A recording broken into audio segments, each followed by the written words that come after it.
Hello and welcome to America Latina Story.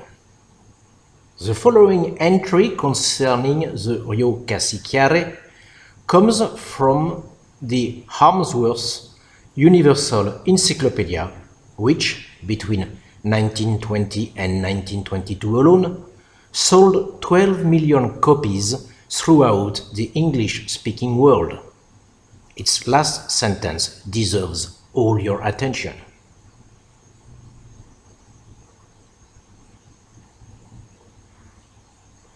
The Rio Casiquiare holds a special place in the history of the exploration of the South American continent because of its exceptional nature, which made it a natural phenomenon like no other.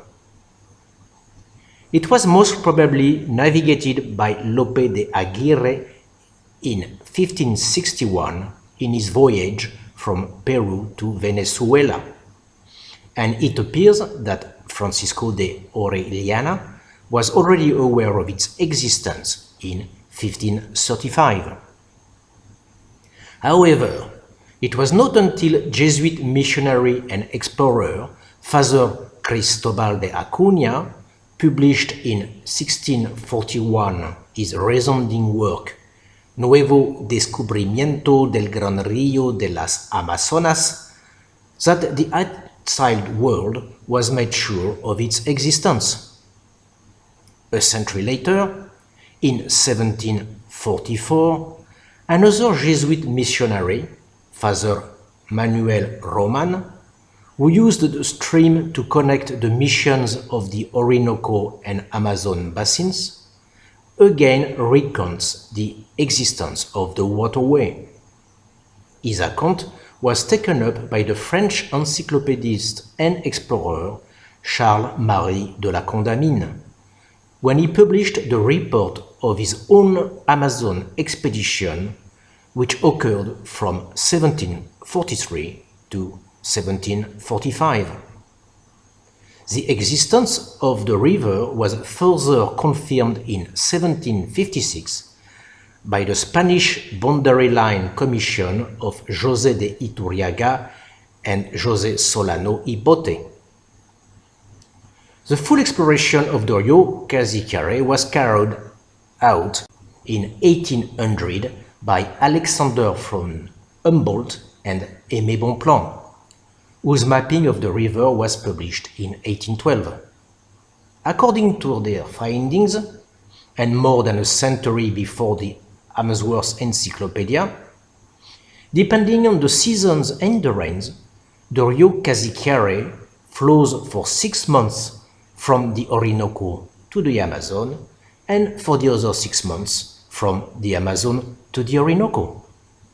Alas, the reality is less poetic.